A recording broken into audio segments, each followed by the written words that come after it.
Muling nag-init ang ulo ni Senadora Miriam Defensor Santiago sa impeachment trial kanina. Ang prosekusyon ay kinastigo niya dahil sa paggamit ng mga umano'y peking dokumento at yan ay para mapasumpina ang kinatawan at mga record ng punong maestrado sa PS Bank. Mula sa Senado, nakatutok live si Ruth Cabal. Mike, sentro pa rin nga ng impeachment trial ngayon ni Chief Justice Renato Corona yung kanyang mga umano'y bank documents na nakuha daw ng prosekusyon mula sa isang anonymous source na lumalabas daw na peke umano. Dahil dito pinananagot ng ilang senator judge ang prosekusyon. I beg the indulgence of this court. I'm hyperventilating because I'm very, very upset. I will leave this court immediately because I'm sure I have hypertension. Hindi mapigilan ni Senator Judge Miriam Defensor Santiago ang pinaghalong galit at inis sa prosecution panel. Ito ay dahil sa paggamit ng bank documents para makakuha ng sabina sa bank deposits ni Chief Justice Renato Corona. Mga dokumentong ayon sa isang manager ng Philippine Savings Bank ay peke umano.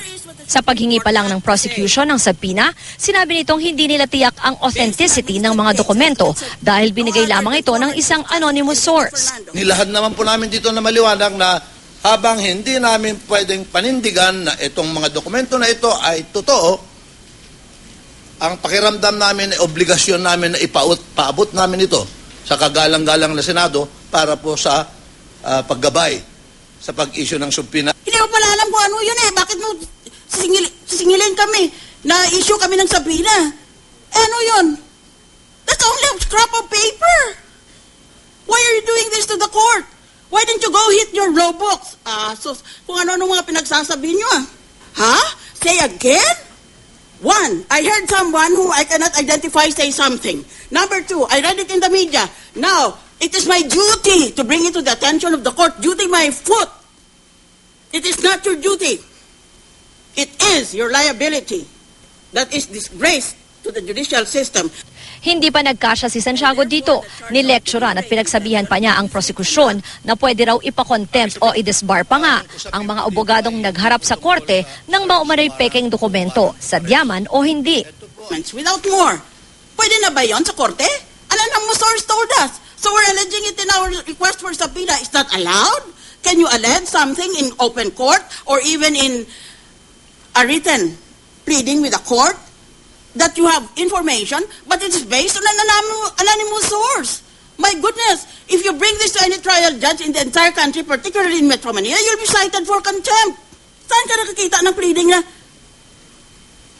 somebody anonymous said like this to us, so we're going to ask the court to do something? What kind of respect for the Supreme Court are you entertaining in your minds? This is a very, very strange, bizarre document.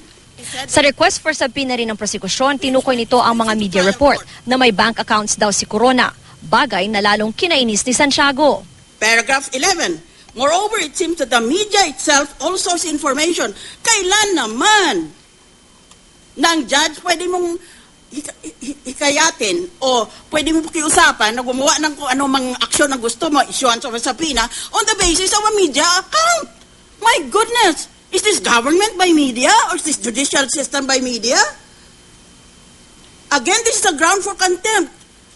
If I were a trial judge, I would say you're wasting my time. Sheriff, take him to city jail. Direct contempt yun eh. Kahit ang media hindi pinalampas ni Santiago dahil meron daw nagbabansag sa mga senator judge na pro-Corona umano o kaya ay pro-Aquino. Pwede na pala ngayon, maski media account, pwede mo nang i-narrate sa korte na hindi mo naintindihan kung tama yun o totoo yun o binigay yan ng PR, ng Dirty Tricks Department na kung sinong PR firm. Come on! Wake up! We all know how politics is done in this country. Just because you admit that this is a quasi-political proceeding does not mean that we can turn this into a completely political circus. May kaso dito Ay di kung ganun pala, if this is going to be trial by publicity, let us invoke the Constitution and ask for a change of venue. Perhaps out of the country. Pagkatapos magsalita, lumabas ng session hall si Santiago kung saan siya agad kinuna ng blood pressure. Ayon sa kanyang staff, umakyat daw sa 170/90 ang kanyang BP.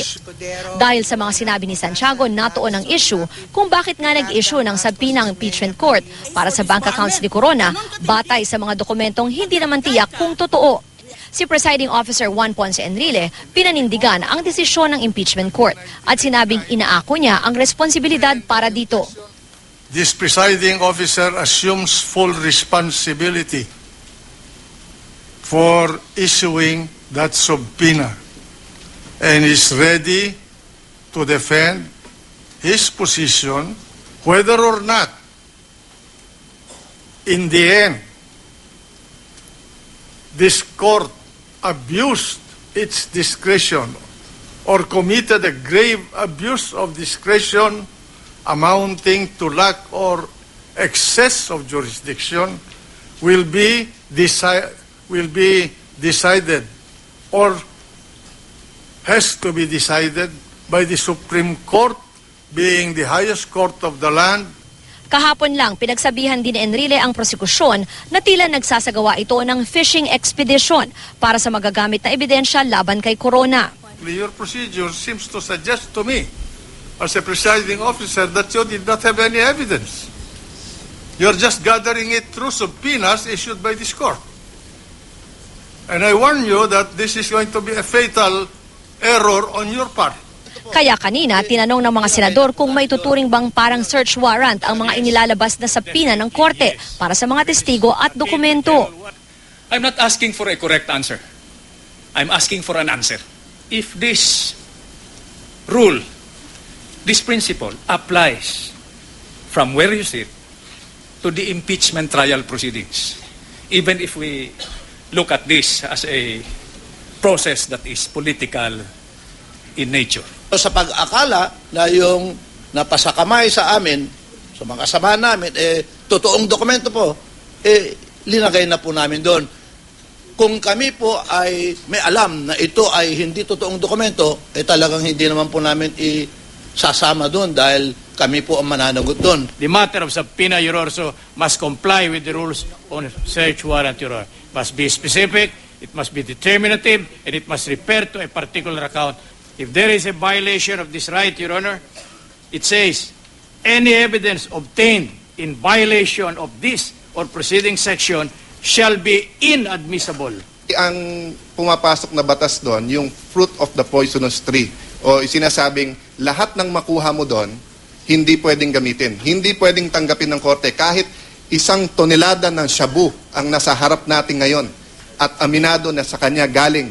Pero kung masasabing illegal ang search, hindi pwedeng gamitin yung ebidensya na yon. Pinasumite ng kanilang posisyon ang prosekusyon at defense tungkol dito. Mike, kung inyong matatandaan, simulat sa pulay controversial na yung issue na yan na pagpapasabina sa mga bank officials. Pinagbotohan yan sa isang caucus at nanalo yung mayorya ng mga senador para nga paboran yung pagpapasabina sa bank officials mula sa PS Bank at BPI. Pasado las 4, Mike, ay natapos na itong impeachment hearing ngayong araw. Pinagbigyan yung motion ng depensa na dahil naman daw Valentine's Day at birthday din ni Presiding Officer Juan Ponce Enrile ay matapos na sila maaga para daw makapag-spend sila ng time sa kanilang mga pamilya. Mike. Maraming salamat, Ruth Cabal.